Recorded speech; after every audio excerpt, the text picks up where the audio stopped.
भगवान श्री कृष्ण चैतन्य महाप्रभु कलिकाले हरि नामेर प्रवर्तक जुग धर्म प्रवर्तक हरेर नामैव केवल। अच्छा ज्वर होले की टैबलेट खाय एखन सकलेई जाने की नाम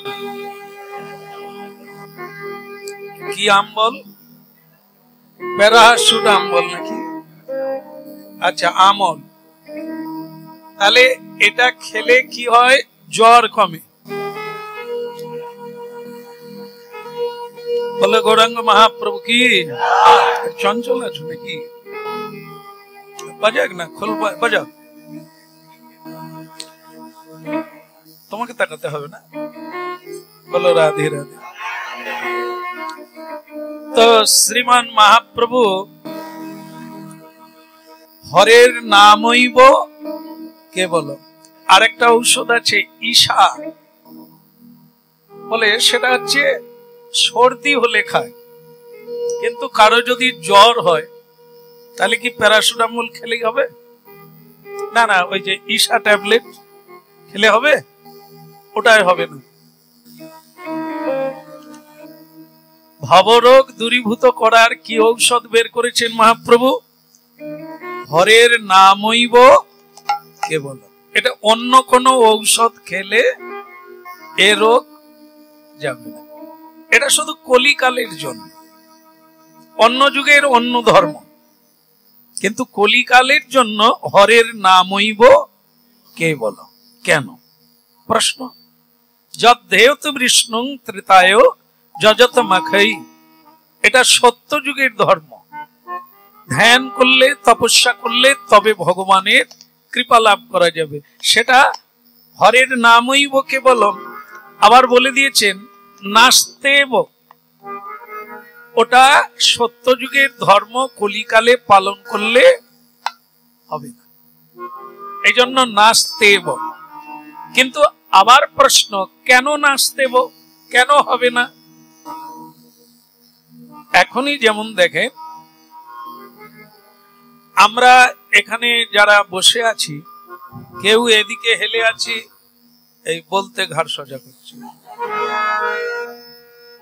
কেউ এদিকে হেলে আছি কেউ এখনই ঝিমিয়ে যাচ্ছি কেউ উল্টো দিকে তাকাচ্ছি এটা হরি না এর দ্বারাই এরকম। কিন্তু ধ্যানে যদি বসা যায় ঘন্টার পর ঘন্টা বসে থাকতে হবে আসনে কলিকালে সম্ভব হবে মশা কামড়াবে কোমর ব্যথা করবে ঘাড় অন্যদিকে বাঁকবে হবে এই জন্য কলিকালের মানুষ হচ্ছে অন্নগত প্রাণ অন্ন খেলে অনেকগুলো দোষ আছে যেগুলো নার্ভকে ভারী করে দেয় আর যেগুলো আমরা খাই তার পুরো নিষ্কাশন হয় না জমে গিয়ে পচে যায় সেগুলো আমাদের শরীরকে আরো দুর্বল করে দেয় আমরা সেই রোগের রোগী নিশ্চিন্তে বসতেও পারবো না চঞ্চল মনকে শান্ত করতে পারবো না। এই জন্য কলিকালের মানুষ হরিনাম করলে শান্ত হবে। কেন হরিনাম করলে শান্ত হবে ধ্যান করলে ইন্দ্রিয়গুলো কোন কাজে লাগে হরিনাম করলে কোন কাজে লাগে এটা একটা বৈজ্ঞানিক সম্মত মানে মহাপ্রভু চিন্তাধারাটা কেন করলেন যে কলিকালের মানুষ তো তপস্যা করতে পারে পূজা করতে পারে যজ্ঞ করতে পারে কিন্তু নাস্তেব তিনবার বলেছে হবে না হবে না হবে না। আবার হরিনাম হরিনাম হরিনামইব কেবল এটাতেও জোর দিয়েছেন একবার বললে হবে না যেরকম অনেকে কথায় কথায় বলে না কিরে তুই টাকাটা এবার দিবি তো বলে হ্যাঁ হ্যাঁ তুই মা কালী দিব্যি খা তিনবার মা কালী দিব্যি খা কেন না একবার বললে মানুষকে বিশ্বাস করা তিনবার বললে এটা মনে হয় এইবার দিবে তিনবার। এই কলিকালের মানুষ হচ্ছে বিশ্বাসহীন কেউ কাউকে বিশ্বাস করে না মানুষ নিজেকেও বিশ্বাস করতে পারে না এই জন্য তাদের জন্য বলা হয়েছে কি, তিনবার দৃঢ় করে বলছেন হরিনাম হরিনাম হরিনাম। তাহলে এখন প্রশ্ন আসলো, আমাদের 10টা ইন্দ্রিয় তপস্যা করলে কটা লাগে আর হরিনাম করলে কটা ইন্দ্রিয় কাজে লাগে, এই পদ্ধতির উপরে নির্ভর করে মহাপ্রভু হরিনাম আনলেন। বলো রাধে রাধে। তাহলে কি পদ্ধতির উপরে? যেমন আপনারা একটু চোখ বন্ধ করুন, চোখ বন্ধ করুন, আমি কিছু নিব না। অনেকে ভাবছে চোখ বন্ধ করবো পকেট মার হবে, কোনো সমস্যা নেই। চোখ বন্ধ করে মেরুদণ্ড সোজা করে ঈশ্বর চিন্তা করুন।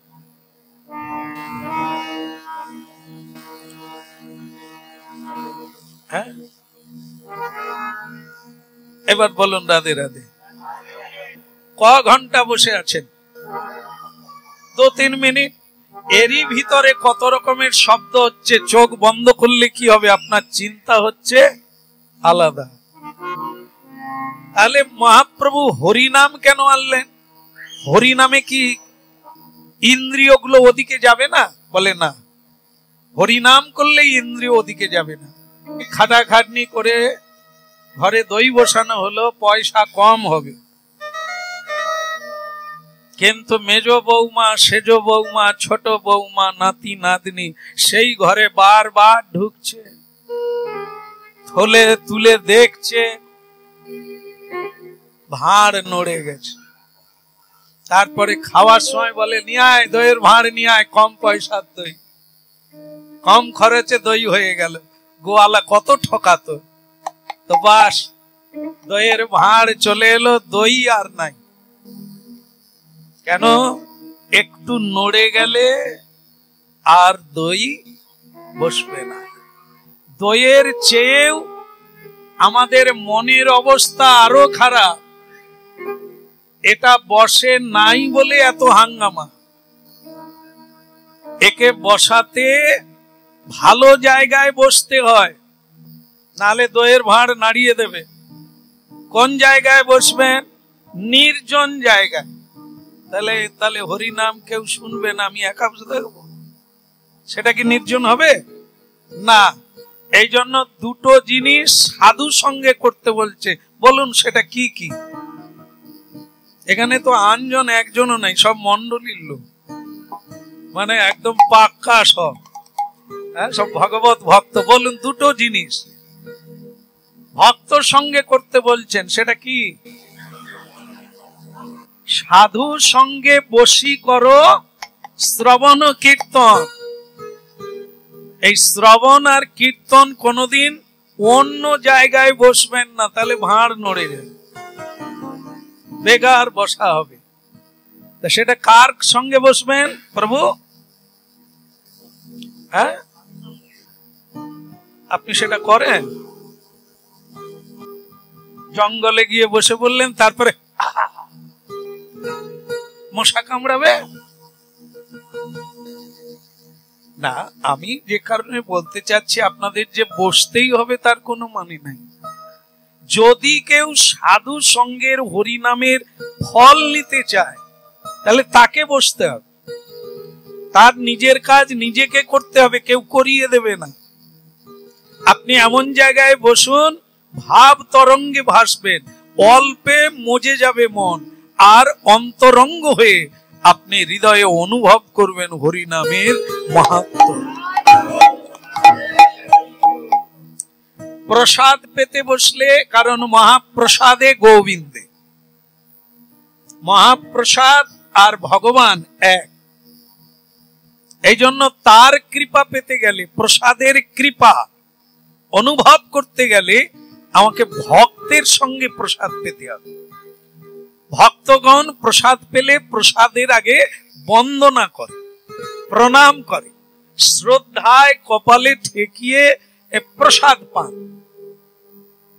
আর এমন কিছু লোক আছে যারা বলে ধুত্তড়ি তাড়াতাড়ি খেয়ে নে, তো কাজ পড়ে আছে।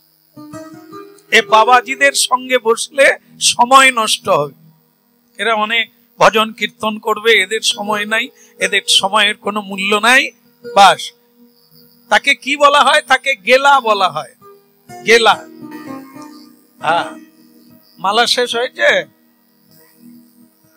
আসো বাবা, বসো।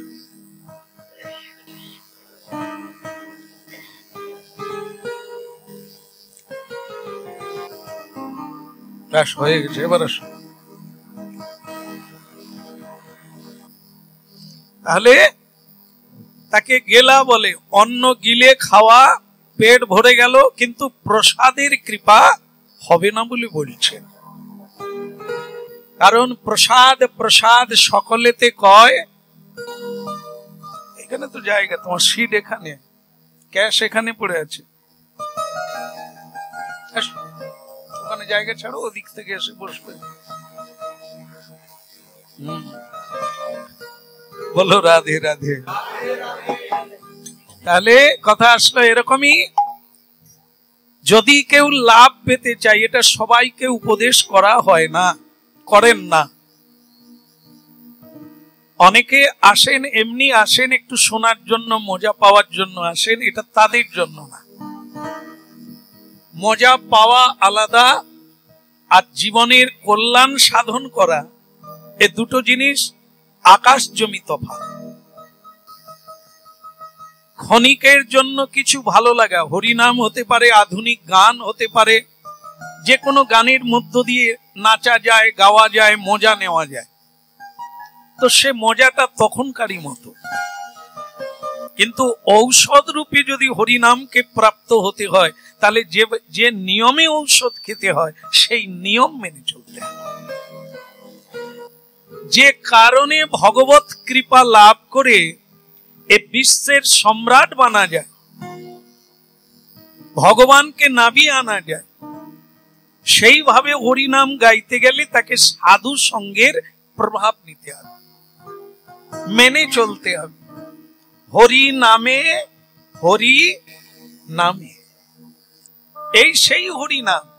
অদ্বৈত আচার্য বাবলার ঘাটে বসে সুরধ্বনির তীরে এমন ভাবে হরিনাম গাইলেন, এমন ভাবে ডাকলেন, গোলকের ভগবান নেমে এলেন মাটির পৃথিবীতে। আমরাও হরিনাম গাইছি, এই লোকে ভালো বলছে, এই অমুক জন পুরস্কার দিয়েছে, আমরা আরো ভালো করে সাদাসাদি করছি, পুরস্কার আরো দেবে, লোকে ভালো বলবে, আরো ডাকবে। তাহলে আমাদের কীর্তন আলাদা।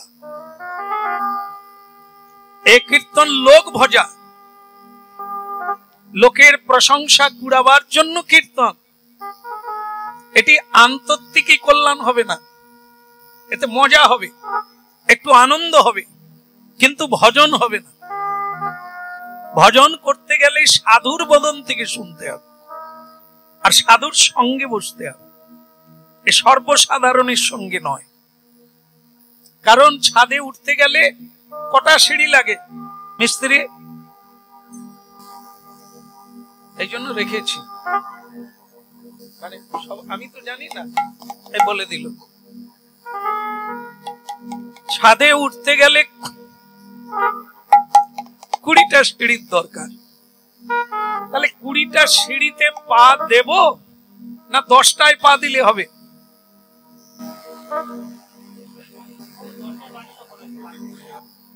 পড়ে যাওয়ার সম্ভাবনা আছে। আপনার জন্য একবার নিতাই গো, আমার মনে হয় কোনোদিন পড়ে গেছে, নাহলে এত অভিজ্ঞতা হলো কোথা থেকে। একদম ঠিক, যে নিয়মের সিঁড়ি বানানো হয়েছে, একটা বাদ দিলে পড়ে যাওয়ার সম্ভাবনা বেশি থাকবে। তাহলে প্রতিটা সিঁড়িতে পা দিয়ে দিয়ে 20 পা হাঁটলে তবে গিয়ে আমি ছাদে উঠতে পারবো। এর নাম কি বলা হয়? সোপান। এক একটা সিঁড়িকে বলা হয় সোপান। সোপান মানে ক্রমোন্নতি, এক একটা ধাপ, এক একটা সিঁড়ি অতিক্রম করতে হবে সাধনার দ্বারা। যেমন যোগ মার্গে বলা হয়েছে শঠ চক্র ভেদ। শঠ চক্র ভেদ, আমাদের শরীরে 6টা চক্র আছে, তাকে অতিক্রম করে ব্রহ্মরন্ধে আপনাকে উঠতে হবে। এসব কথা শোনা আরো জটিল। যেটা শুনছেন সেটা শোনো, যেটা শুনছেন সেটা হচ্ছে ভক্তি মার্গ, আর যেটা এখনই ষটচক্র ভেদ বলতে যাচ্ছিলাম এটা হচ্ছে যোগ মার্গ, সর্বশ্রেষ্ঠ মার্গ। মার্গ মানে পথ। সেখানে পৌঁছাতে গেলে কোন একটা মার্গ ধরতে হবে, পথ ধরতে হবে। যে পথ বহু মহাজন ভজন করে সেখানে পৌঁছে গেছে তাদের কথা শুনতে হবে। তবে আমি যদি পৌঁছাতে চাই তাহলে নিশ্চিন্তে পৌঁছাতে হবে। এই জন্য বলা হলো শ্রী ভগবানের কথা শুনতে হবে সাধুর বদন থেকে। হ্যাঁ, তাহলে সেই সাধুকে বলো রাধে রাধে, সাধুকে হাত তুলো, যারা যারা সাধু হাত তুলো, যারা যারা সাধু। তাহলে কি আমি একা নাকি? একদমই না। যারা জেনেছেন শুনেছেন হাত তুলেন না। কখনোই কেউ বলবে না আমি সাধু, এটা বলেছ তো মরেছ, কখনোই বলবে না। তাহলে শ্যামসুন্দর প্রভু সাধু না, কখনোই না। তাহলে কি এখানে আমরা সকলে শ্রোতা, তাহলে বক্তাকে আমরা যদি শ্রীমদ ভাগবতের কথা বলি তাহলে সেখানে বক্তাকে শ্যামসুন্দর না, সেখানের বক্তা হচ্ছে সুখদেব গোস্বামী নিতাই গৌর। আমরা প্রত্যেকেই পরীক্ষিত মহারাজের পিছনে আছি। শুনছি সুখদেব গোস্বামীর বদন থেকে, তিনি সাধু, তিনি পরম ভাগবত, তিনি পরম শ্রেষ্ঠ মহাপ্রভুর প্রিয়জন। তার পিতাজি মানে যার নাম ব্যাসদেব তিনিও ওখানে বসে আছেন। তার বাবার গুরুদেব যিনি দেবর্ষি নারদ তিনিও ওখানে বসে আছেন গঙ্গার তীরে। কিন্তু ভাগবত বলছেন কে? সুখদেব গোস্বামী। দেখেন, কেন তার বাবা বলতে পারতেন, বাবা তো ভাগবত লিখেছে। আবার তার গুরু বসে আছেন দেবর্ষি নারদ, তাহলে সুখদেব গোস্বামী বলছেন কেন? তারা তো বসে আছেন, আরো মহান মহান ঋষি বসে আছেন।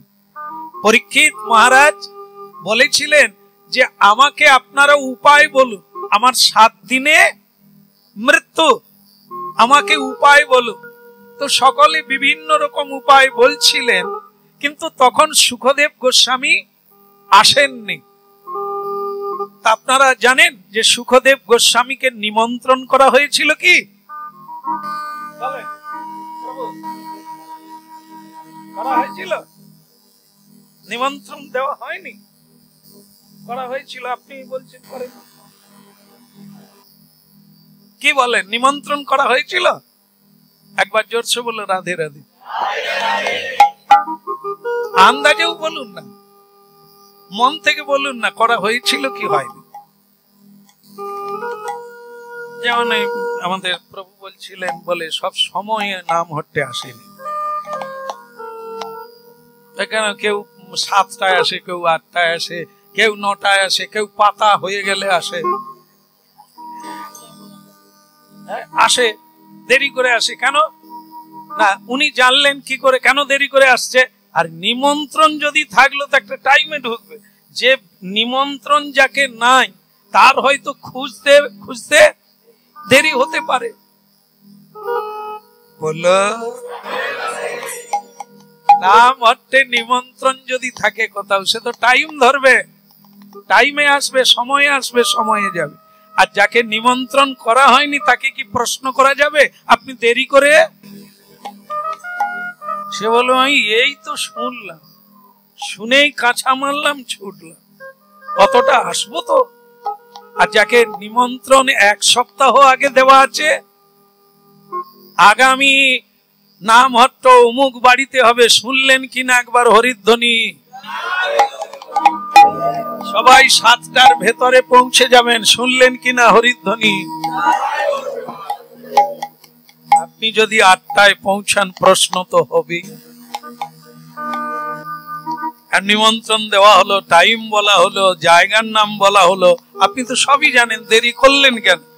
কৈফিয়ত এ প্রভু না চাইলে উপরের প্রভু তো চাইবে। দুটো জিনিস ফেল হলে ভক্ত হতে পারবে না।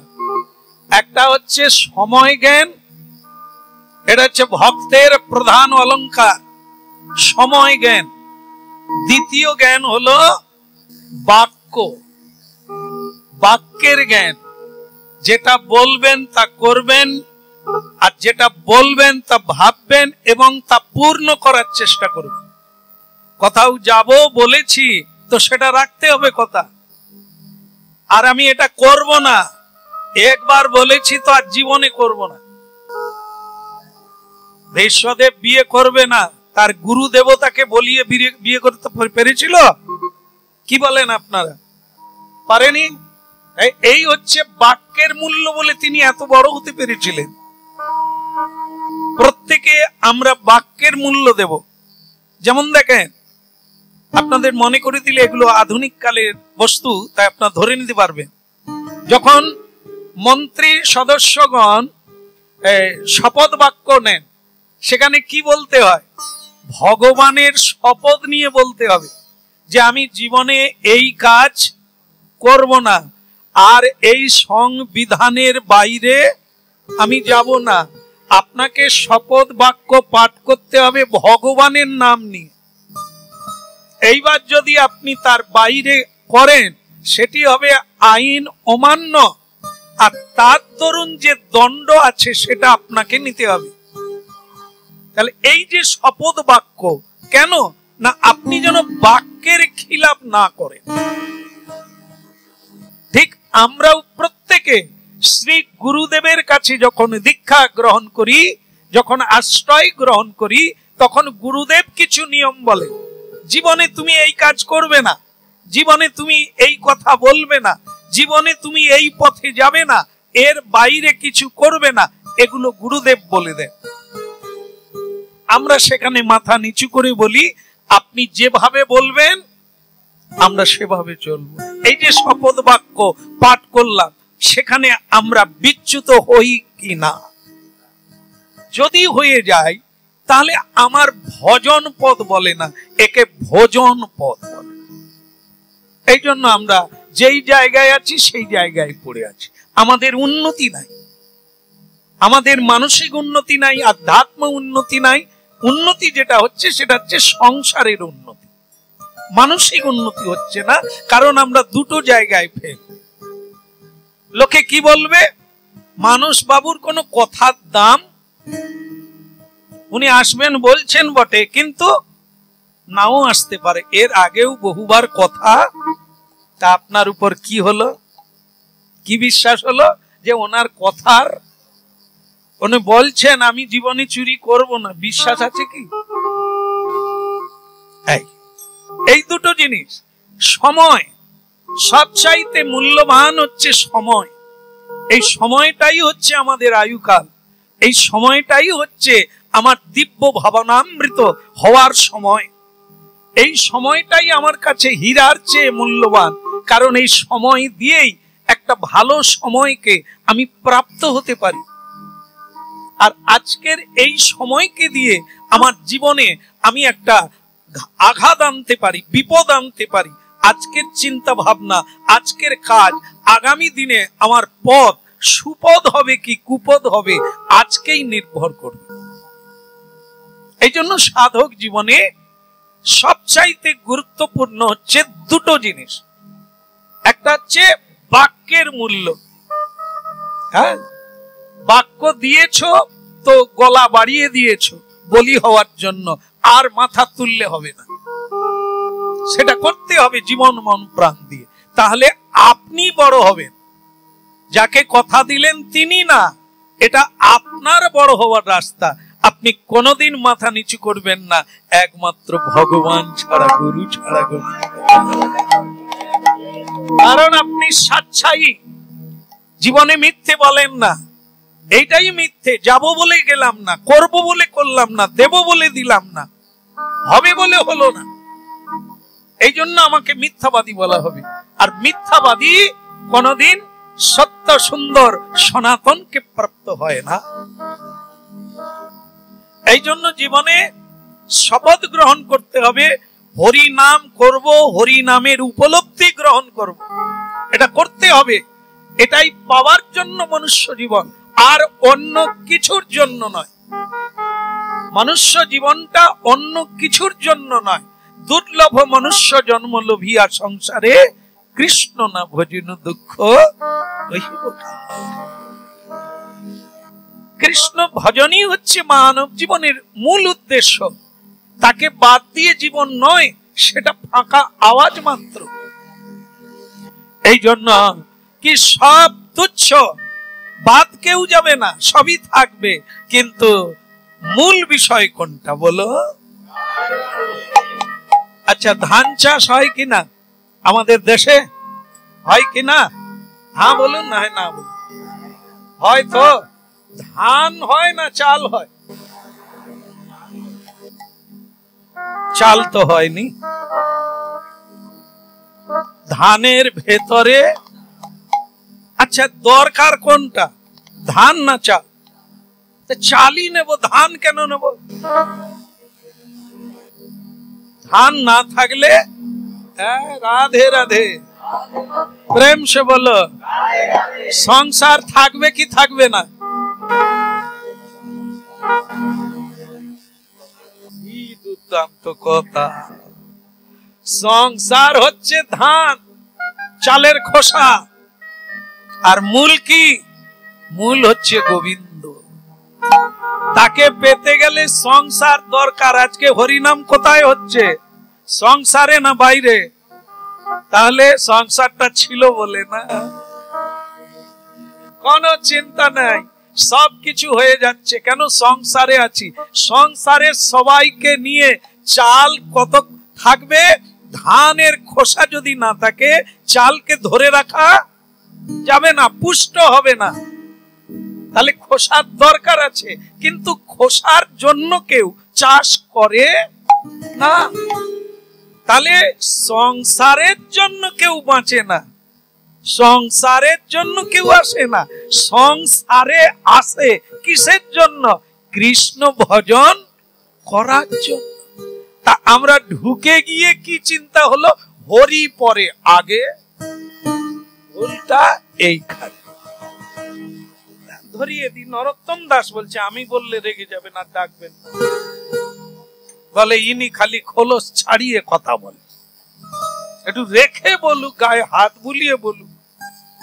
এক জায়গায় কীর্তন করছি, জানেন, ভগবান টগবান বাদ দেন, আগে সংসার পরে ভগবান। সে লোক এসে জড়িয়ে ধরলো আমাকে, বলে বাবা এই কথা কেউ বলেনি, এত কি সুন্দর কথা, তুমি ভালো কথা বলেছ, 10 টাকা পুরস্কার। আমি যখন বলছি যে ভগবান পরে আগে সংসার ঠিক রেখে তারপরে ভগবান, সময় থাকলে ডাকো, আর না হলে ডাকতে হবে না। যেদিন কাজ থাকবে ভগবানকে ডাকতে হবে না, গুরু মন্ত্র জপ করতে হবে। সে জড়িয়ে ধরে কি প্রশংসা, বলে আমি এই রকম লোক খুঁজছিলাম, আমি আপনার চরণে আশ্রয় নেব। আমি বলি, ওরে এখনো আসল জিনিস শুনিস নি রে। হ্যাঁ, এই কথা কি আমি বলার জন্য বেরিয়েছি রে? তুই নিবি নে, না নিবি না নে, কিন্তু সত্যটা বলবো। বল তাহলে ওটা বললেন কেন? না বললে তুই প্রথম খায়েই তো ছিটকে পালিয়ে। এই যে আমি মিস্ত্রিদের কাছে দাঁড়িয়ে থাকি, পিরেক মারবে, আরে মারবি তো মারবি, ভারী হাতুড়ি নিবি, প্রথমবারেই মেরে দিবি, ঢুকে যাবে না। খালি লোকের পয়সা নেওয়ার জন্য টুক টুক। কি রে বাবা, মান না জোর করে, বলে হবে না। প্রথমে টুক টুক করে পিরেকটা বসাতে হবে, তারপরে জোরে মারতে হবে। মানুষ প্রভুকে আগে দলে ঢুকাতে হবে, তার জন্য গায়ে একটু হাত বুলাতে হবে, তারপরে তো ঘা মারবো। বলো এই জন্য মহাপ্রভু বলেছিলেন যে নিতাই চাঁদ তুমি সব জায়গায় হরিনাম দাও, সবাইকে দাও। নিতাই চাঁদ এসে বলেছিল কি প্রভু আর বেরোবো না, লোক মারতে আসে, লোক ডান্ডা নিয়ে লাঠি নিয়ে মারতে আসে, আমি কি হরিনাম কাকে দেব? তারা সকলে বলে কাজ করব না হরিনাম করব। তোমরা বাবাজির দল, কাজ নাই, কম্ম নাই, সংসার নাই, কেউ নাই, ট্যা নাই, হ্যাঁ নাই, চ্যা নাই, ভ্যাঁ নাই, তোমরা তোমার হরিনাম করতে পারো, আমাদের সংসার আছে, আমরা সংসার ছেড়ে আগে হরিনাম করব? মার বাবাজিকে পাড়া থেকে বের করে দে। নিতাই চাঁদ হরিদাস ঠাকুর পালাবার রাস্তা খুঁজে পায়। আর এদিকে মহাপ্রভু সন্ধ্যেবেলা হিসেব নিচ্ছে কটা গ্রামে হরিনাম দিলি, কজনকে হরিনাম দিলি। নিতাই চাঁদ হিসাব দিতে পারেনি, বলে প্রভু গলি খুঁজে পাইনি পালাবার রাস্তা। তা হরিদাস ঠাকুর তো তিনিও অভিযোগ করছে, প্রভু আমি আর যাব না। কেন, কি হয়েছে? বলে আমি বৃদ্ধ, আপনি আমাকে যার সঙ্গে দিয়েছেন সে হচ্ছে যুবক, 24 বছর বয়স, আর আমার 65-70 চলছে। সে তার কেউ মারতে এলে সে তার এক তাড়াং করে একবারে মানে তাদের পাঁচির টপকে পালিয়ে যায়, আর আমি বেচারা দরজা খুঁজে পাইনি। এবার যত মার আমার পিঠে পড়ে, নিতাই আর নাই, তাহলে আমি ওর সঙ্গে কি করে যাই? মহাপ্রভু বলে লোকে মারবে কেন, হরিনাম দেবে তো মারবে কেন? বলে হরিনাম বলতে গেলে তো কাজ বন্ধ করতে হবে। হ্যাঁ, কাজ বন্ধ করতে হবে না, হাত তুলে হরিবল বলতে হবে। নিতাই হাত তুলে রাখুন। এই যে হাত তুলে রাখছেন, আপনারা বাড়ির সংসারের জন্য সবজি বানাবেন কি করে? বলো, হাত নামিয়ে দেন, তাহলে মারবে না, লোক রেগে যাবে না। নিতাই চাঁদ খালি বলে হরি বল, হরি বল, পায়ে ধরি, হাতে ধরি, হরি বল, হরি বল।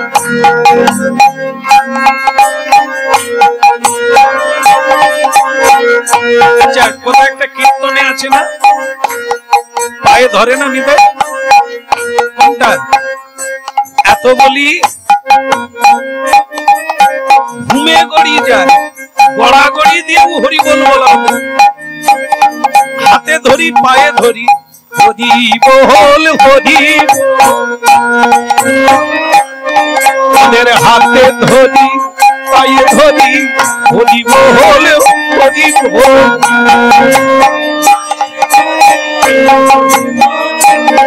একবার হরি বল, হরি বল,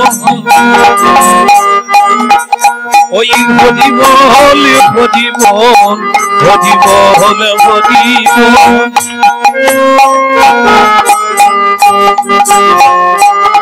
বলে এই আমাদের সম্পদ, হরি বল, হরি বল।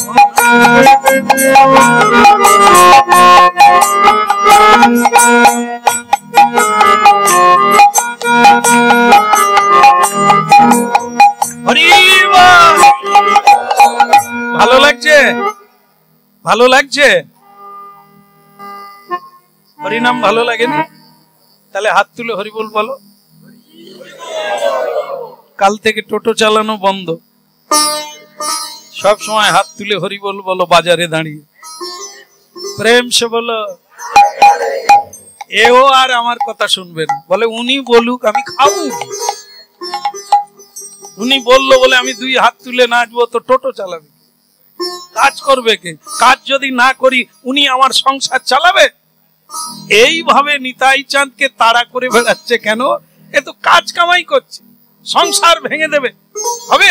এইবার মহাপ্রভুর কাছে গিয়ে বলছে জীব তো হরিনাম নিতেই চায় না কাজের দোহাই দিয়ে। তখন মহাপ্রভু বলছেন তুমি কিভাবে বলো? বলে আমি বলি তোমাদেরকে শুদ্ধ হয়ে হরিনাম করতে হবে, কাপড় চোপড় বদল করে হরিনাম করতে হবে, নাহলে হবে কি করে? একটু শুদ্ধ হয়ে বলতে হবে। মহাপ্রভু বলে এই জন্য লোকে মারছে গো, এভাবে হবে না। তাহলে কলির মানুষ বলবে এখন না পরে ভেবে দেখবো, যখন আর কাজকর্ম করব না তখন দেখব। ওভাবে কেউ হরিনাম নেবে না। তাহলে কিভাবে বলতে হবে? হাতে করো কাম, মানে যে যে অবস্থায় আছো, খাইতে শুইতে নাম লয়, দেশকাল পাত্র শুদ্ধি কিছুই না রো। এবার কিরকম লাগছে বলুন? ভালো লাগছে না মায়েরা? হ্যাঁ, যারা একটু কুড়ে আলসে তাদের ভালো লাগবে। বলে স্নানও করতে হলো না, কাপড় বদল হলো না, এ ভালো লাগলো না। এটা হচ্ছে শুরু। মানুষকে বোঝাতে হবে এইভাবে হরিনাম করো যে অবস্থায় আছো। যে জয়ীছে ভজে কৃষ্ণ, যে যে অবস্থায় আছো হরিবল বলো। স্নান করার দরকার নাই, পবিত্র হওয়ার দরকার নাই, হরিবল বললেই হবে। নিতাই এই জন্য কি সবাই মিলে হরিবল বলো। এর কোনো নিয়ম নাই, দিন নেই, রাত্রি নেই, খেতে শুইতে হরিবল বল। নিতাই চাঁদের হরিনামের পদ্ধতি বদলে গেল। এবার বলতে লাগলো যে যে অবস্থায় আছো হরিনাম কর। এই জন্য নিতাই চাঁদ বলেছিল জগাই মাধাইকে, কি বলেছিল? মেরেছ কলসির কানা, তা বলে কি প্রেম দেব না? কেন? সে তো কলসির কানা মেরেছে, বৈষ্ণব অপরাধ করেছে, ঠাকুরকে কানা মারলো, তাকে কি হরিনাম দেওয়া যায়? আমরা এটা বলতাম কি ও আনজনকে হরিনাম বলো না। নিতাই চাঁদ কি বললেন? তাকেই দিলেন হরিনাম। আয়, মেরেছো বলে কি তুমি হরিনাম করবে না? আরো খাবে তো খাও, কি যায় আসে। একবার কেন এটা বলছে? ওরে বাবা, আমি যে আজ হরিনাম গাইছি কারো কল্যাণ করতে পারবো না, কারো মঙ্গল করতে পারবো না, কিন্তু জোর করেও যদি কাউকে হাত তোলাতে পারি, একবার বলাতে পারি, হরি নাম তার কাজ করবে, আমি করতে পারবো।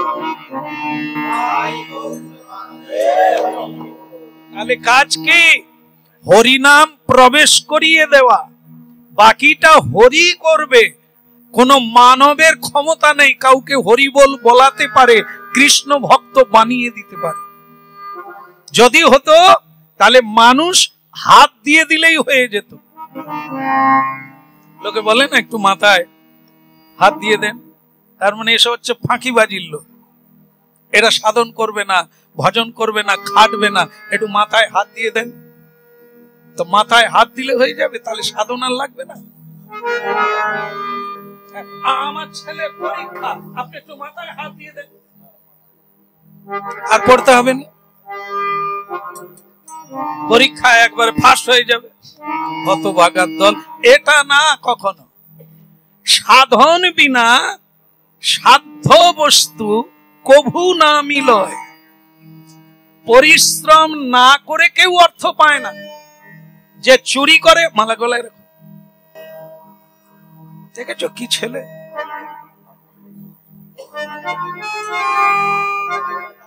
বিয়ে করলে বউটাকে কি খুলে রাখবে? তাকে গলায় ঝুলিয়ে রাখবে সারা জীবন। তে ভারী লাগে, মালা ভারী লেগে যাচ্ছে, খুলে দি বলো। একে বলা মানে সকল, আমাকেও বলা আর কি। তুলসীর মালা পরবে, একটু চিকনাই দেখে দেন, সরু দেখে দেন। কেন রে? বলে ভার বইতে পারবে। হতভাগা, এত বড় সংসার বয়ে বেড়াচ্ছে, তুলসীর মালা বইতে পারবে। প্রেম সে বলা, জোর সে বলা, দুর্বল হবে না। দুর্বল দেখবেন যাদের ঘাড় ভেঙে বসছে, ঠেক দিয়ে বসছে, তারা আর নাই। মাঝে মাঝে কারেন্ট আসছে, কারেন্ট চলে যাচ্ছে, তার মানে কি যখন হরিধ্বনি হচ্ছে বাকি আবার নাই। এই জন্য কলিকালে হরিনাম উচ্চ স্বরে।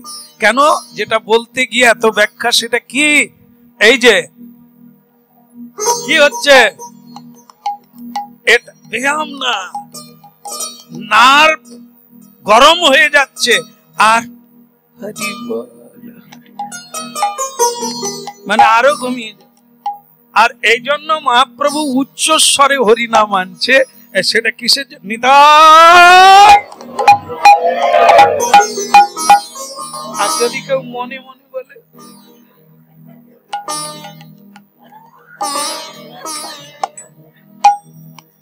আসলে আমি বলেছিলাম না, এর মধ্যে বিজ্ঞান আছে।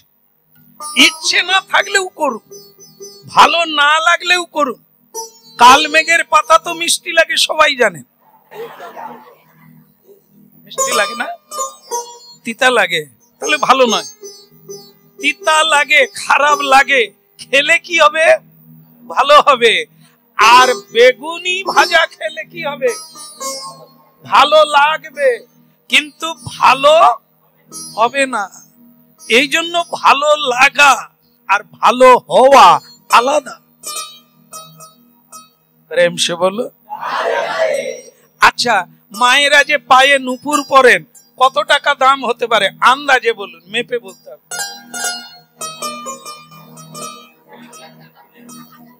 1000 টাকা হতে পারে, 1500 হতে পারে, 2000 হতে পারে।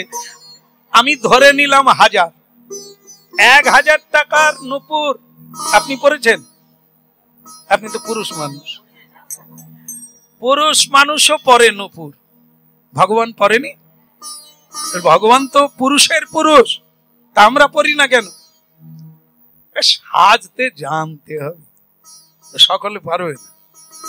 রসবতী হতে হবে, রসিক হতে হবে, তবে তো সাজবে, না হলে কেউ পারবে না। বলো।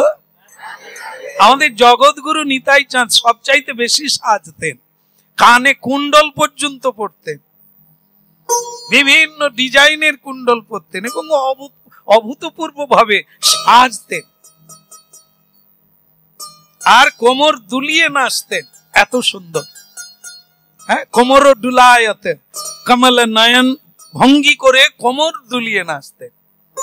তো সে জানতে হবে, রসিক হতে হবে, হংস হতে হবে, তবে তো হবে। বলো। কি বলছিলাম? পায়ের নুপুর 1000 টাকা দাম। কোথায় থাকে?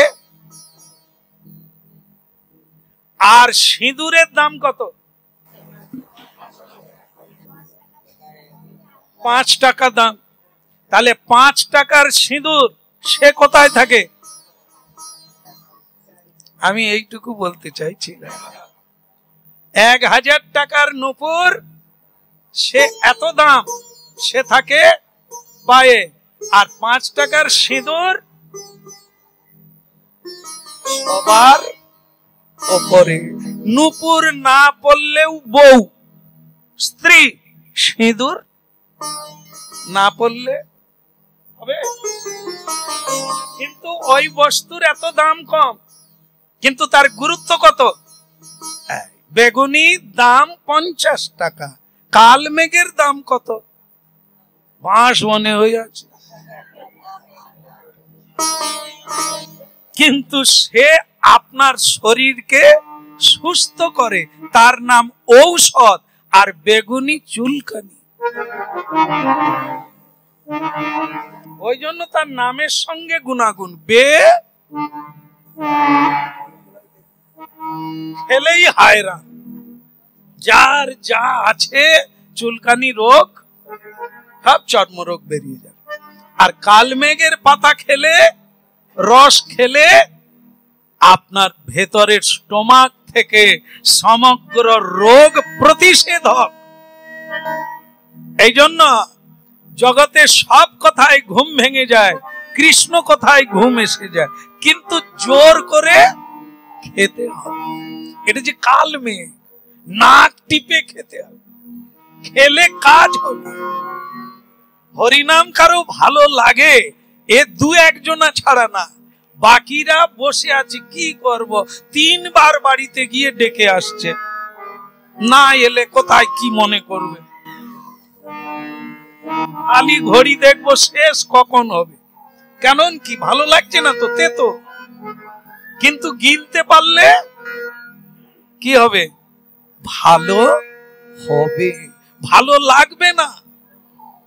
হরিনাম ভালো লাগে না, এটা আপনারাও জানেন, আমিও জানি, কিন্তু তবু গিলতে হবে, তবু তুলসী তলায় বসতে হবে, তবু প্রণাম করতে হবে, তবু হাত তুলে প্রতিদিন। এটা বলতে বলতে একদিন সুন্দর রূপে হৃদয়ে বসবাস করবে। দেখে মামুনি একটা গা, সে আসে না, যে গায় সে আসে না, এ তো এতক্ষণ গাইল। বলো রাধে রাধে। আচ্ছা তুমি একটা গান গাও। জানতাই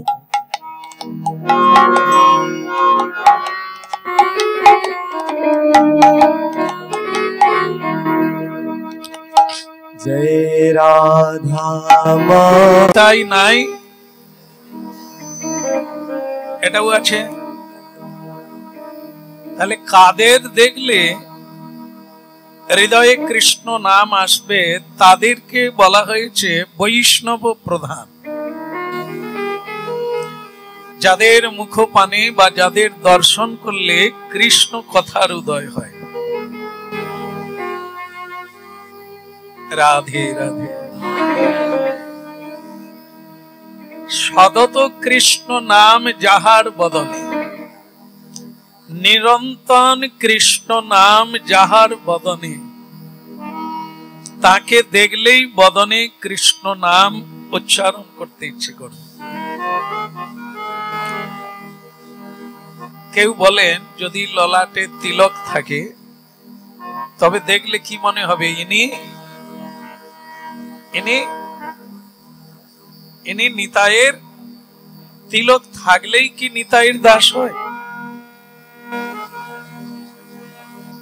মনে করুন এই যে চৈত্র মাসে কি হয়, শেষের দিকে, চৈত্রের শেষের দিকে গাজন হয় না, একে চৈত্রের সং বলে।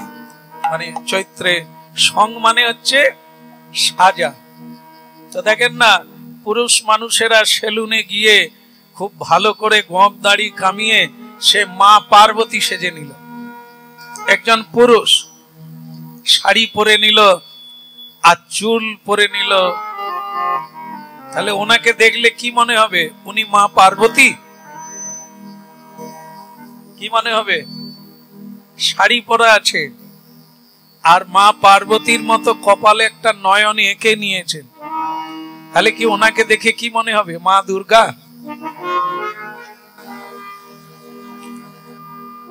কিছু মানুষ আছে দেখবেন তিলক আছে, মালা আছে, কিন্তু তাকে দেখা গেছে যে মাঠে গিয়ে ওই নিতাই গৌর প্রেমানন্দ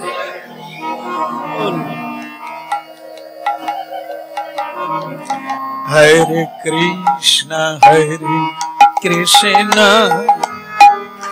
কৃষ্ণ কৃষ্ণ হরে হরে হরে রাম রাম রাম রাম হরে হরে হরে কৃষ্ণ তাহলে হরিনাম আর ভাগবত কথামৃত, ভাগবতের সঙ্গে সংযোগ করাতে কলিকালে মহাপ্রভু এসেছেন। সংসার সমুদ্র স্বরূপম ভাগবত ভজতে ভাগবত স্বরূপম। যদি সংসার সমুদ্র পার হতে হবে তাহলে ভাগবতের সেতুতে উঠতে হবে। যেমন দেখেন পরীক্ষিত মহারাজের কি প্রশ্ন ছিল যখন শুকদেব গোস্বামী ওখানে উপস্থিত হলেন? বলো রাধে রাধে। মানে সবাই বসে আছেন, তখন শুকদেব গোস্বামী আসেন না। আপনাদের শুরু করেছিলাম, নিমন্ত্রণ করেছে না? করেনি না, আদৌ না, ওনাকে নিমন্ত্রণ করা হয়নি। হয়নি কেন? পাগলকে কেউ নিমন্ত্রণ করে? যে রাস্তায় রাস্তায় ঘোরে, যে বাড়িতে থাকে তাকে গিয়ে নিমন্ত্রণ করে ভজন কুটিতে থাকলে। গায়ে কোনো কাপড় নাই, বাজারে দেখেন না অনেক এরকম পাগল থাকে কিনা, কাপড় হাতে তুলে নিয়েছে, গায়ে কাপড় নেই, তাকে কেউ নিমন্ত্রণ করবে? পাগল সুখদেব গোস্বামী।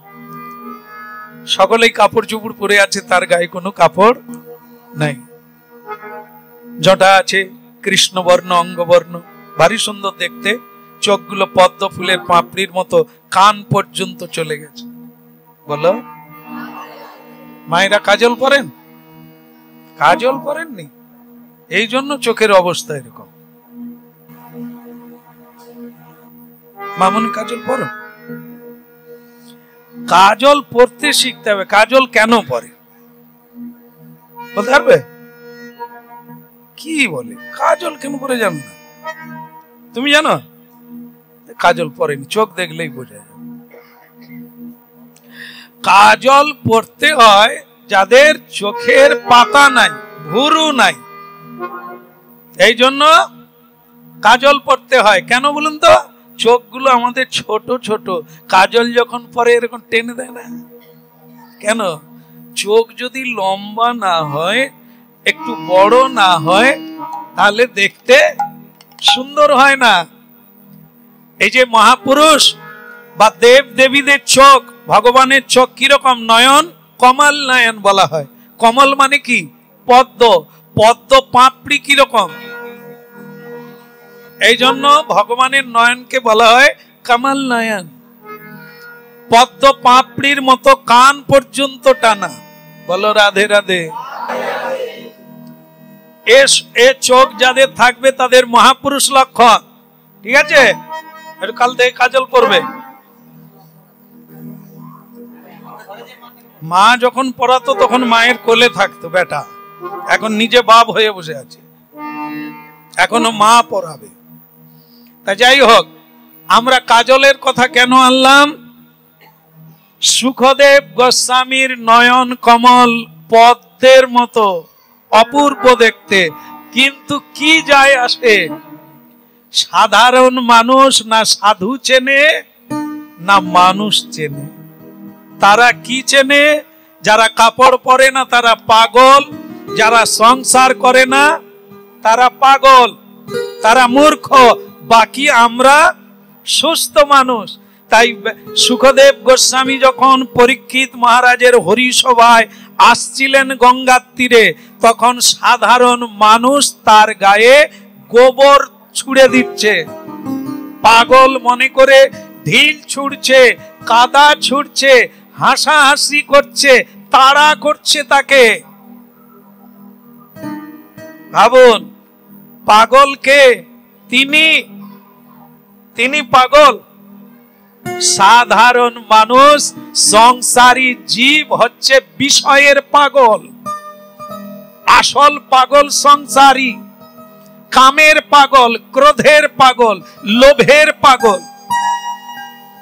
আসল পাগল তো আমরা। আর আমরা সুখদেব গোস্বামীকে বলছি উনি পাগল, কাপড় পরতে জানে না, এই জন্য লোকে থুতু দিচ্ছে তার গায়ে। কিন্তু সুখদেব গোস্বামী কারো প্রতি দ্বিধা করছেন না, কাউকে তাড়া করছেন না, হাসছে আর মাঝে মাঝে তাদের বলছে, তোদের ভালো লাগছে? আমার গায়ে থুতু দিয়ে তোদের ভালো লাগছে? ভালো লাগছে তো? যেটা করলে ভালো লাগবে সেটা কর। নিতাই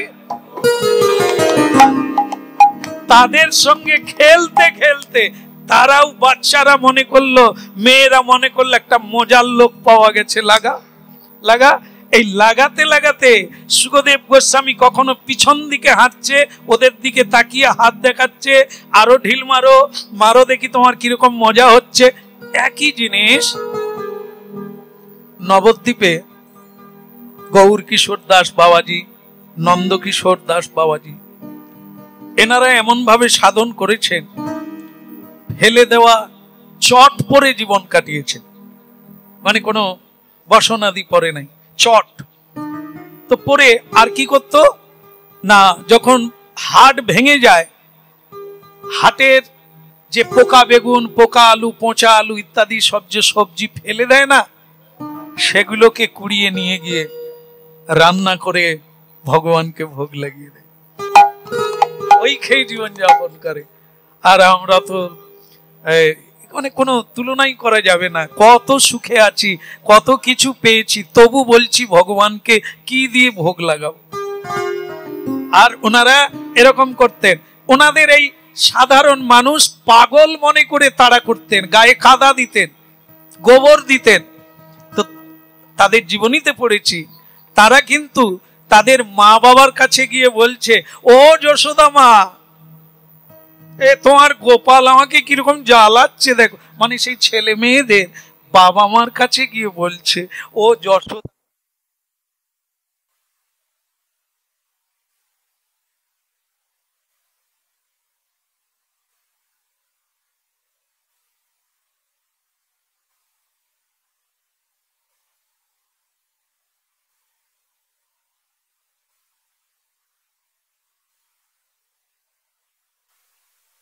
গেলে কে তোমার আপন, কে তোমার সঙ্গে যাবে, কে তোমার আসল পিতা? এই যে আমরা কি তিলক মালাতেই বোঝা যায় সাধু কিনা? না, ও তো আভরণ, ও তো বসন ভূষণ। তা সুখদেব গোস্বামীর মধ্যে কি এমন ছিল সাধারণ মানুষ তাকে চিনতে পারে না? আরে ল্যাংটা, ল্যাংটা কে হয়? যার জ্ঞান নেই তিনি ল্যাংটা চলে রাস্তায়। আমাদের জ্ঞান আছে তাই আমরা জামা কাপড় পরে আছি না, আমরাই অজ্ঞানী। কারণ কাপড় জামা ভগবান কাউকে ল্যাংটা পাঠায় না। ভগবান এত সব দিয়েছে, কাপড় জামা না দিয়ে পাঠিয়ে দিয়েছে? একবার বলুন, পাঠিয়েছে কি? কাপড় কি? নাও 10 মাস বুনন কো লাগে। চাদর, ভগবান চাদর দিয়ে পাঠিয়েছে। নাও 10 মাস বুনন কো লাগে। তাঁত বুনেছেন কেউ? এই যে ঠকঠকি, আপনারা বুনেননি, আমি জীবনে তাঁত বুনেছি। হ্যাঁ, এখানে নেই, বেঁচে গেছে, না হলে তাঁতি হয়ে যেতেন। আমি তাঁতি, ছোটবেলা তাঁত বুনেও পেট চালাতে হয়েছে। বেডশিট তৈরি করতাম, যেগুলো আপনারা বিছানায় পেতে শোয়েন, বালিশের কভার তৈরি হয়, বেডশিট, সেই কাপড় তৈরি করতাম। তাহলে কিরকম বুনতে হয়? 5 কা কপি গুনি, অনেকগুলো এদিকে টানতে হবে, আবার অনেক সুতো এদিক দিয়ে মারতে হচ্ছে, সেটা হচ্ছে মাকু বলা হয়। সুতো চালানো হচ্ছে ভেতর দিয়ে, তারপর ঠুকে দিতে হবে বাঁ হাত দিয়ে, ওটা হয়ে গেল, আবার ফাঁকা করে আবার মারতে হবে। এই কাপড় বোনার কাজ। মানুষ কাপড় কিনা এটা ধরানোর জন্য বলা হচ্ছে, কবিরজি এই গান গেয়েছে, আমাদের শরীরটাকে কাপড় বলা হয়েছে। আমরা কেউ শরীর নয়, শরীরটা কাপড় জামা। গীতা পড়েছে? গীতা পড়েছে? গীতা সময় পাই, অথচ কাজের ফাঁক নাই। তাহলে কার কাজ করছে? পড়তে হবে। সেটা কি? গীতায় বলা হয়েছে, শরীরং জীর্ণানি বিহানি। শরীর একটি জীর্ণ কাপড়, বস্ত্র। শরীর এটা ভেঙে গেলে আর চলবে না, একে বাদ দিয়ে আবার নূতন বস্ত্র পরিধান করি। নবানি মানে নূতন বস্ত্র পরি। তাহলে শরীরটা কাপড়। আমি কোনটা?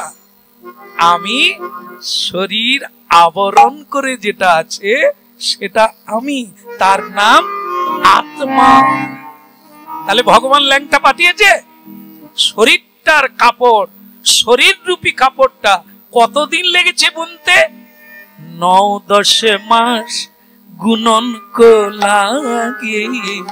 9-10 মাস বুনন কো লাগে। লালে লাল করি বুনি, রামি নামি রস পিনি পিনি রে, रामी नामी रस पीनी। ऐसा जीवन 2 दिन के लिए, তার মানে কি 10 মাস 10 দিনে আমরা জন্ম নিই, কেন এতদিন লাগে? শরীরটা পূর্ণরূপে বিকাশ হতে আর পুষ্ট হতে 10 থেকে 10 মাস 10 দিন লাগে, তারপরে আমরা মাটির পৃথিবীতে নেমে আসি। তাহলে কি এতক্ষণে কি বোঝা গেল? কাপড় কোনটা? শরীরটা। সুখদেব ল্যাংটা, সুখদেব গোস্বামী ল্যাংটা।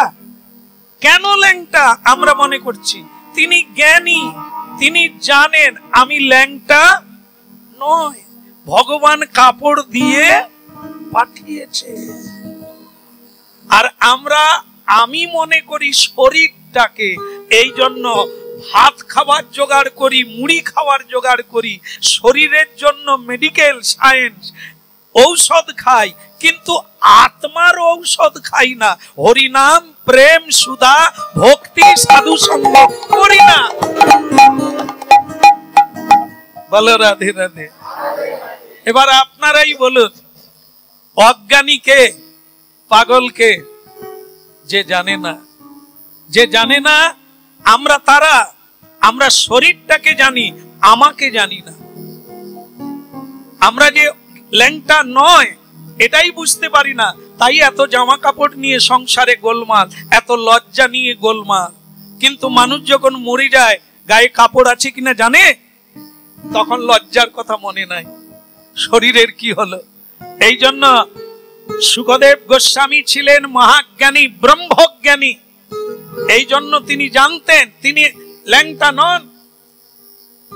যেমন দেখেন, আপনাদের একটা ভাগবতের থেকে বলি, যখন সুখদেব গোস্বামী জন্মের পরে চলে যাচ্ছেন ল্যাংটা হয়ে, 16 বৎসরের যুবক, বলো, আর অলকানন্দা নদীতে তখন মেয়েরা অপ্সরা স্নান করছিল পুরুষদেরকে নিয়ে, গন্ধর্বদের সঙ্গে। গায়ে কাপড় ছিল না, সুরাপান করে তারা জলকেলি করছিল, মজা করছিল, কাম উপভোগ করছিল মেয়েদেরকে নিয়ে। সেই পার দিয়ে সুখদেব গোস্বামী যুবক ছেলে চলে গেল। মেয়েরা গায়ে কাপড় দেয়নি, লজ্জা পেল না, কিন্তু তার বাবা ব্যাসদেব কাঁচা পরালো। কে ভাগবত যারা পড়েছেন তারা একবারে মানে ক্যাচ ধরে নেবে, আর যারা পড়ে না তারা খুঁজতে থাকবে, খুঁজলেও শুনতে পাবে, বুঝতে পারবেন। এটা কি? ব্যাসদেব যাচ্ছে, হা পুত্র, হা পুত্র, তুমি দাঁড়াও, ক্ষণকাল দাঁড়াও, আমার কথা শোনো, তোমার বাবা ডাকছে। ডাকতে ডাকতে যাচ্ছে, ব্যাসদেব কাপড় পরে আছে, তাকে দেখে মেয়েরা লজ্জা পেল, গায়ে কাপড় দিচ্ছে। কেন? সুখদেব গোস্বামী ল্যাংটা গেল, একটা যুবক ছেলে, তাকে দেখে গায়ে কাপড় দিল না, লজ্জা হলো না। বাবা যাচ্ছে বুড়ো, তার কিন্তু কাপড় পরা আছে, তাকে দেখে লজ্জা পেল কেন? ভাগবত পড়তে হবে, ভাগবত শুনতে হবে, ভাগবত বুঝতে হবে। বাপকে দেখে লজ্জা হলো, ছেলেকে দেখে লজ্জা হলো না কেন? তাদের উচিত ছিল যুবক সুখদেবকে দেখে লজ্জা হওয়া উচিত, কিন্তু হয়নি কেন? কারণ সুখদেব গোস্বামী আসল কাপড় পরে আছে, তার কাম নাই, তার কোনো বাসনা নাই, মেয়েদের দিকে কোনো লোভ নাই, এই জন্য কাম নাই। তাকে দেখে লজ্জার কোনো কারণ নাই। যার মধ্যে লজ্জার বস্তু আছে তাকে দেখলে আমারও লজ্জা হবে, কারণ এ লোক চোখ মারতে জানে, এই জন্য ঘুমটা দেয় মেয়েরা। লজ্জা হয় তো কখন কি তাকাবে, কিভাবে, তার কোনো। আর যে চোখটাই মারতে জানে না, চোখ দিতেই জানে না, তার দৃষ্টি তো অন্যদিকে। মানব জীবনের লক্ষ্য কোন দিকে? ভগবানের দিকে, সত্য বস্তুর দিকে। তো তার মেয়ে দেখলে কি হবে, পয়সা দেখলে তার কি হবে? মন ছটফট করবে। ব্যাসদেবকে দেখে কাপড় দিল গায়ে, সুখদেবকে দেখে দেয় নাই। এই জন্য এত লোক থাকলো, ভাগবত কেউ বলতে পারেনি। সুখদেবই ভাগবতের উপযুক্ত পাত্র সকলেই বিবেচনা করেছিলেন, উঠে দাঁড়িয়ে তাকে নমস্কার করেছিল ওই পাগল লোকটাকে। আর যারা গায়ে থুতু দিচ্ছিল তারাও ওই পর্যন্ত এসেছে, কিন্তু এখন তারাও অবাক হচ্ছে যখন মহান মহান ব্যক্তিরা, আচার্য, ঋষি, মুনি দাঁড়িয়ে তাকে নমস্কার করছে, হরিধ্বনি করছে, উলুধ্বনি করছে। হলো ঘটনা? যারা কাদা দিচ্ছিল তারা কেন কাদা দিল? আর যারা উঠে দাঁড়ালো একটা ল্যাংটা লোকের জন্য, তারা কি জ্ঞানে প্রণাম করলো? কি প্রমাণ হলো? ভাগবত চোখ খুলে দিল না?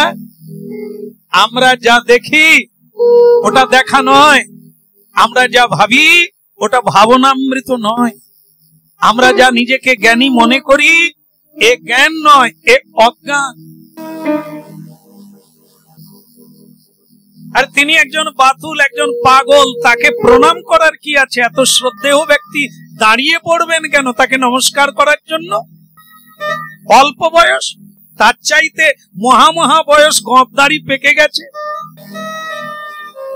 চুল পেকে গেছে, মাংস ঝুলে গেছে, এমন বয়োবৃদ্ধ 150 বছর 250 বছর, তারা সব পাগলাচ্ছে, পান খাচ্ছে, উঠে দাঁড়াতে হচ্ছে। 16 বছরের ছেলে একটা এসে গেল, সকলেই উঠে হাত জোড়ো করে দাঁড়িয়ে আছে। সম্বর্ধনা করতে হবে জ্ঞানী, শ্রদ্ধালু ব্যক্তিকে শ্রদ্ধা করতে হবে, বয়স থেকে নয়। একজনের 90 বছর বয়স আর একজনের 9 বছর বয়স, কে বড়? 90 বছরের বুড়ো বাবা বিড়ি খাচ্ছে, 9 বছরের ছেলে প্রসাদ পাচ্ছে।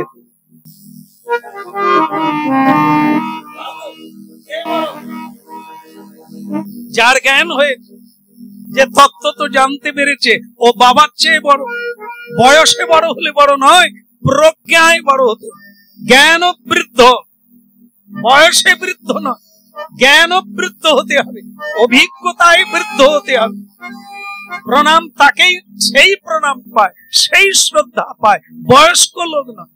বয়স্ক মানে নেশা ভাঙ খায়, তামুক খায়, অসভ্য জীবনযাপন করে, তিরস্কার করে লোককে, বিষয় ভোগ করে, কামী, কামুক, কামান্ধজি।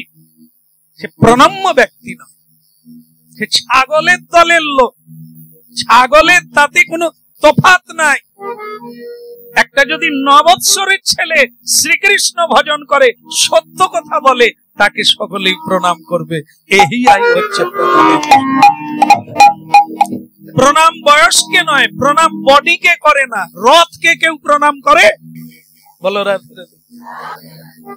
রথকে প্রণাম করে না, রথে গোবিন্দ আছে তাকে প্রণাম করে।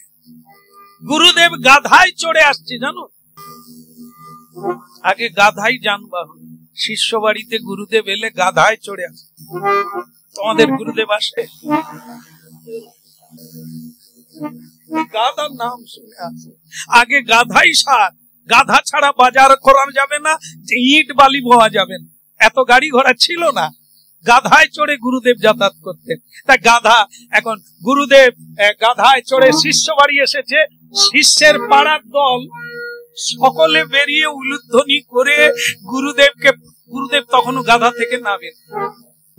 যে যেদিক দিয়ে পাচ্ছে গাধায় মাথা ঠেকিয়ে প্রণাম করছে, কেউ গাধার পায়ে প্রণাম করে ফেলছে। গাধা তখন মনে মনে ভাবছে, আমার দাম বেড়ে গেল। হ্যাঁ, তার মানে এত লোক কাকে সম্মান করছে?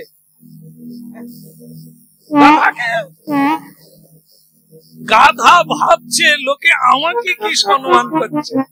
বাস, এইবার কি হয়েছে? গুরুদেব শিষ্য বাড়ি থেকে ঘরে গেছে, 2 দিন বাড়িতে থাকবে। গাধা মনে মনে চিন্তা করলো, 2 দিন কোনো কাজ নাই, তবে আমি একবার শিষ্য বাড়ি ঘুরে আসি।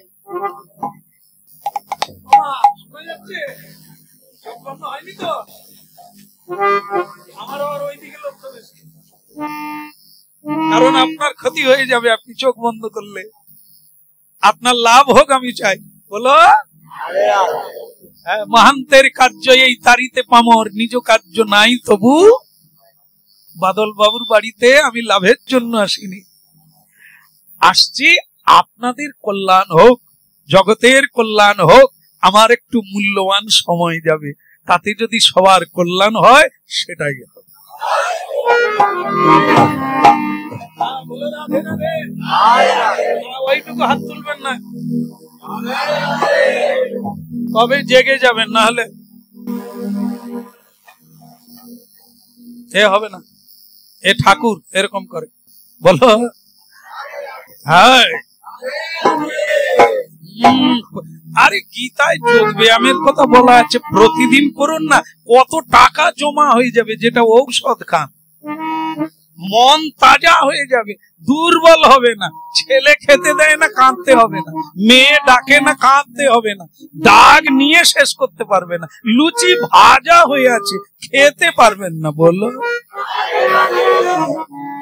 এই যে গাধার অবস্থা দেখুন, এখন গাধা, গুরুদেব শুয়ে আছে, গাধা বলে আমি বেকার দাঁড়িয়ে থাকবো কেন, আমি বরং শিষ্য বাড়ি থেকে, পুরনো সব শিষ্য গুরুদেব বারবার যায়, সে গাধা চুপি চুপি করে ধীরে ধীরে করে শিষ্য বাড়ি চলে গেছে।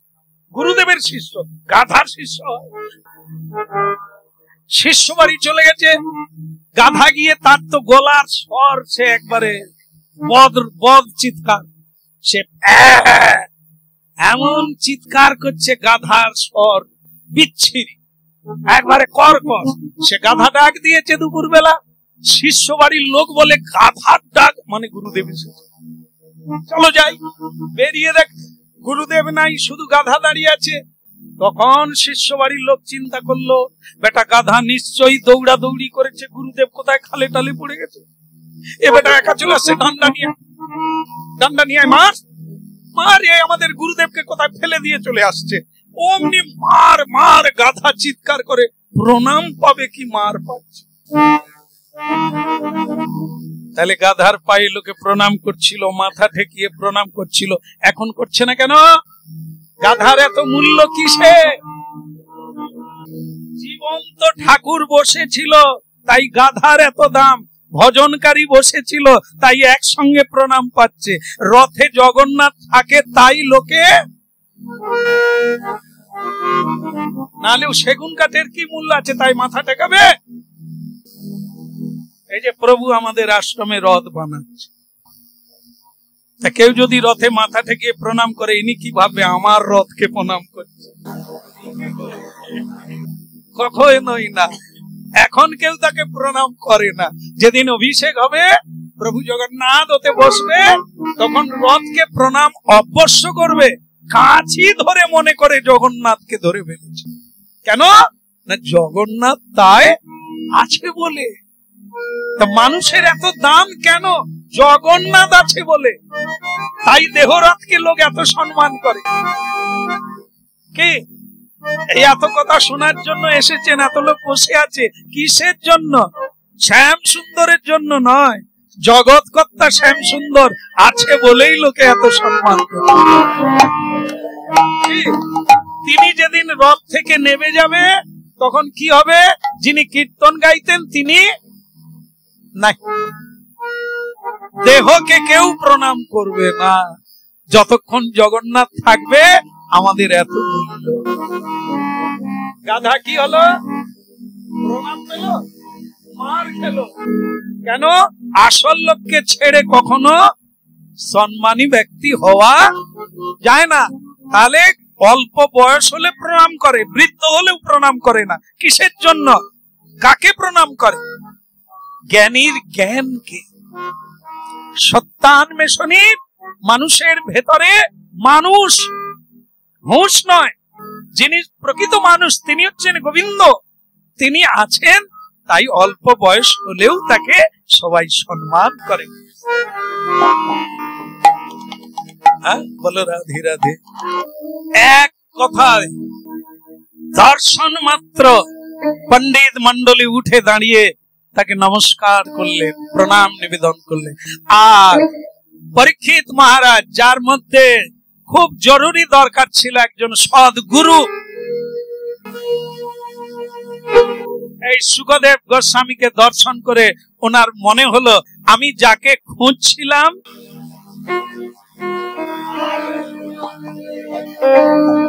একদম পেয়ে গেলাম। হ্যাঁ, এই জন্য বলা হয়েছে, এই আমাদের গ্রামগঞ্জে একটা প্রথা আছে, কুলগুরু। কুলগুরু, তাকে ত্যাগ করা যাবে না, ত্যাগের কোনো প্রশ্নই আসে না। কেউ যদি এই যে আছে না দীক্ষা কেন নেয়, অনেকের ধারণা আছে দীক্ষা নিলে কি হয়, হাত শুদ্ধি হয়।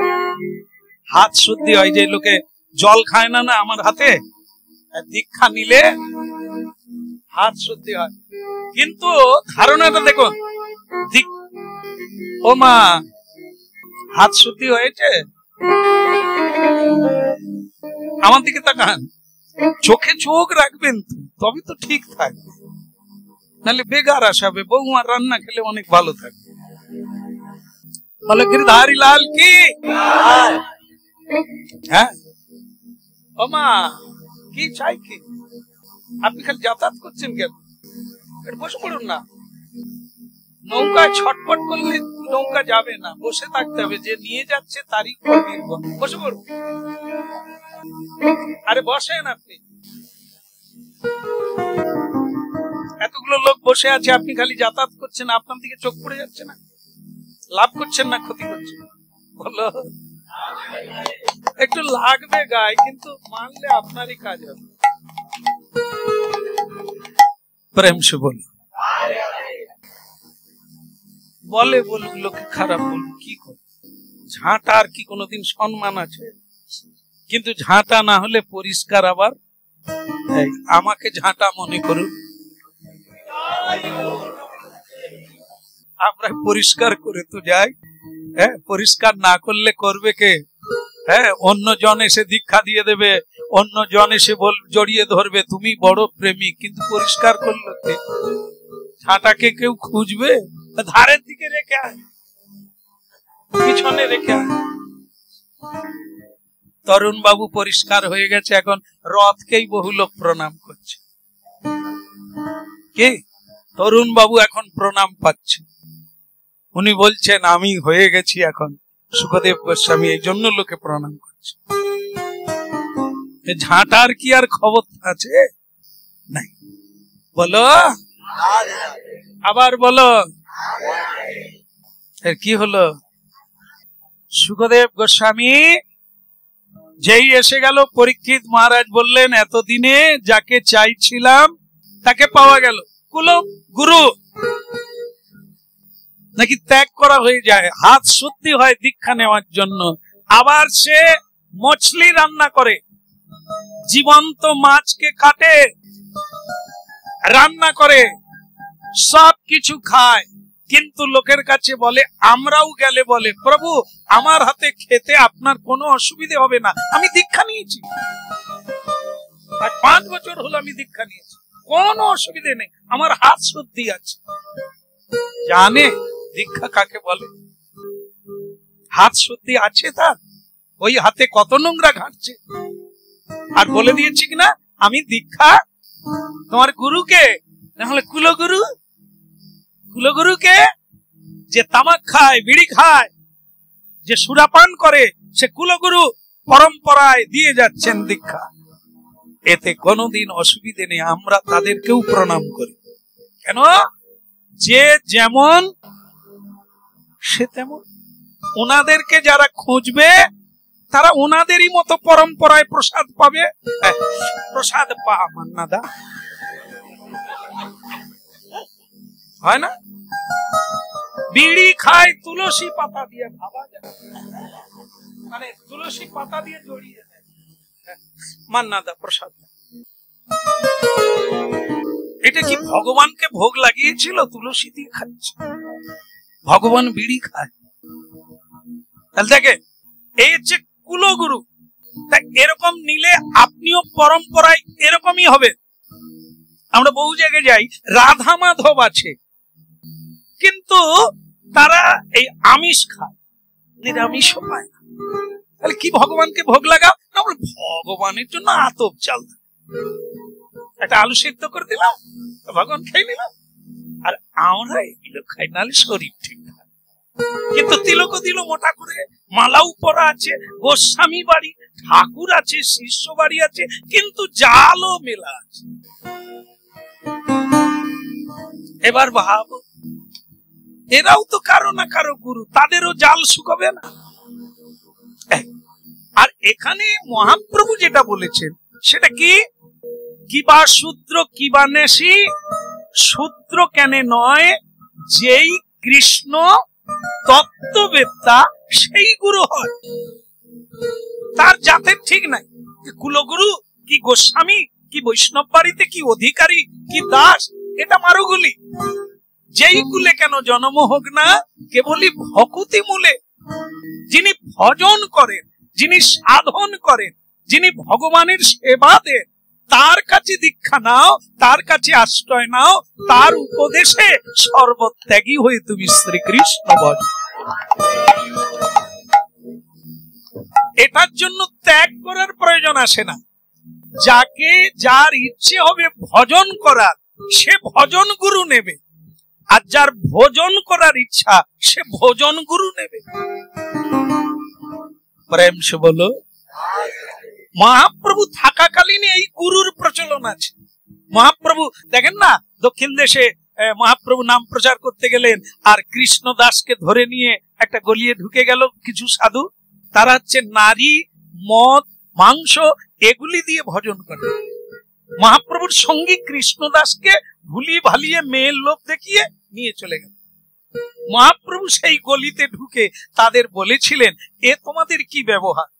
তোমরা যা করছো তোমরা করো, তোমাদের ভজন পদ্ধতি যেরকম করো, কিন্তু আমার ভক্তকে তুমি টেনে নিয়ে লোভ দেখালে কেন? কিন্তু তাদের বলা উচিত ছিল, আমরা ডাকলে আসবে কেন? তাই মহাপ্রভু তাদেরকে অনুরোধ করেছিল, এরকম করবেন না, আপনারা আপনাদেরটা করেন। মহাপ্রভু তাদের বলেন না, এটা আপনারা ভুল করছেন, কারণ ওর গড়া উপড়ানো যাবে না। বেঁচে থাকো, তুমি তোমার ফল দাও। আর বিষবৃক্ষেরও ফল আছে, অমৃতেরও দুই থাকবে, নিম গাছ থাকবে, আম গাছ থাকবে। যার ফল যেমন লাগে তেমন লাগবে। নিম গাছের ফল মিষ্টি লাগে, আম গাছের তেতো লাগবে। নিম গাছের গোড়ায় যত চিনি দাও তার পাতা থাকবে। মহাপ্রভু থাকাকালীনও ওগুলো যায়নি, তা আমরা কি করে তাড়াবো? যে যার থাকো বাবা, যে যার ঘরে। এই যতটুকু পারি বলি, যার ভালো লাগে যেদিকে সেদিকে যাবে, কে কাকে জোর করে টেনে নিয়ে যাবে? যে যেরকম বুঝবে সে সেরকম বুঝে থাকবে। বলো, এই যে মানে সুখদেব গোস্বামীর জন্য পরীক্ষিত মহারাজ খুশি হলে, সুখদয় ভাগবতে লেখা আছে, জায়গাটার নাম হচ্ছে, যে সময়ে সুখদেব এসেছিলেন সেই মানে অংশটাকে বলা হচ্ছে সুখদয়। সদ্গুরুর দর্শনে মনুষ্য জীবনের সুখের উদয় হয়। এবার ভুল দূরীভূত হয়, এবার অজ্ঞান অন্ধকার দূরীভূত হবে, এবার আলোর দেখা পাবো। এই জন্য বলা হয় সদ্গুরু। সুখদেব গোস্বামীকে এত লোকের মাঝে গুরু করে নিলেন পরীক্ষিত মহারাজ, আর সকলে সায় দিলেন, হরিধ্বনি করে নিতাই। পরীক্ষিত মহারাজ, তুমি যথার্থ ব্যক্তিকে ধরেছ, তোমার কল্যাণ হোক। আমরাও আশীর্বাদ রাখি, তোমার কল্যাণ হোক। গুরুদেব পেয়ে গেলে কি করতে হয় প্রথমে বলো রাত্রে, এটাই বলে শেষ করব। গুরুদেবকে প্রথম পেলে কি করতে হবে? প্রথমে প্রণাম করতে হবে। প্রণামের পরে কি? প্রণাম হয়ে গেছে, গুরুবরণ হয়ে গেছে, এবার কি হবে? পরিপ্রশ্ন না, খালি খাবে সেবা। লুচি বেশি করে ভাজো, গুরুদেবও খাবে, আমরাও খাবো, খালি খাবে। গুরুদেব পালিয়ে গেলে খালি ভাগ করে খাবে। এই জন্য গুরু এসেছিল। গুরু এলে ভালো, মাঝে মাঝে লুচি হবে, বর্তমান কলা আসবে, চাঁপা কলা আসবে। গিরধারী এক ছড়া কলা আনলো, গুরুদেবকে দুটো দিল, বাকি 26টা কলা থেকে গেল। কে খাবে? লিয়ায় কলা লিয়া। আজ খেয়ে শুয়ে বললাম জানি তাই না। পরিপ্রশ্নেন, সদ্গুরু পেলে আগে প্রশ্ন করে নাও, পারের কি হবে, যে কারণে গুরু করা হয়, কেন গুরু করা হয়। পারের ব্যবস্থা, ওপারে যাওয়া, মুক্তির অবস্থা সেটা আগে। এই জন্য শুকদেব গোস্বামী বসলেন, সিংহাসন দেওয়া হলো, তাকে উঁচু আসন দেওয়া হলো সম্মান করে, তারপরে হাত জোড়ো করে বিনয় ভাবে গলায় কাপড় দিয়ে। কেন ওড়না থাকে ভক্তদের গলায়? হ্যাঁ, কেন থাকে? ভালো লেখা কি কারণে থাকে?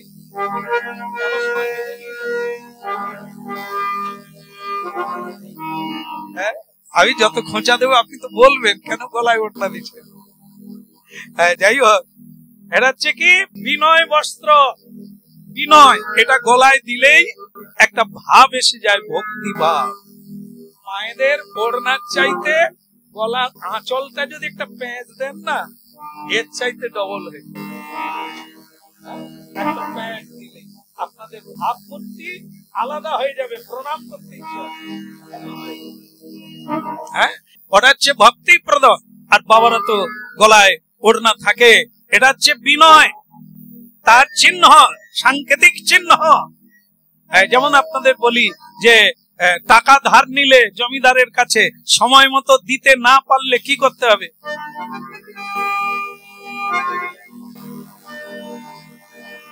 গলায় কাপড় নয়, গামছা, গামছা দিয়ে এইরকম করে গামছা ধরে এরকম করে বলতে হবে, বাবু বলেছিলাম বটে, দিতে পারি না, আমাকে আরো দুদিন।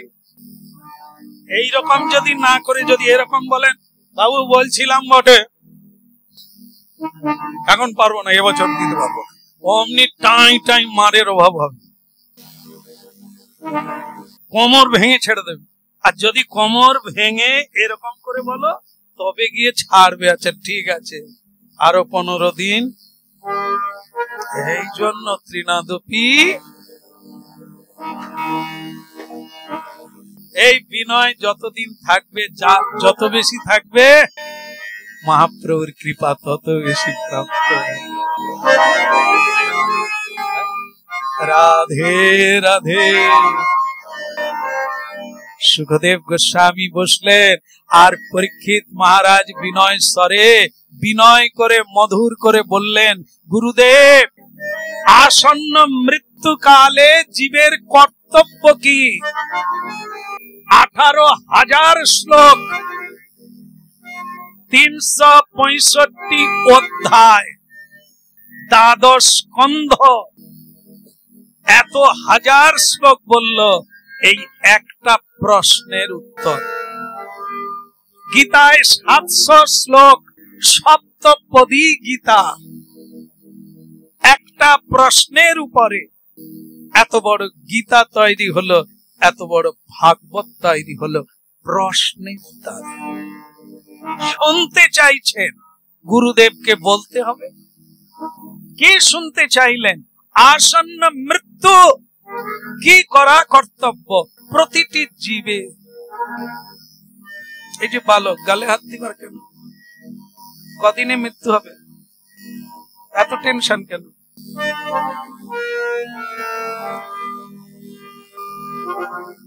দেখবেন আমরা যখন বলি প্রশ্ন করুন, তখন অনেকে ওই আড়খা প্রশ্ন যাকে বলে, মানে গুরুদেব যাতে বলতে না পারে সেরকম প্রশ্ন করে না।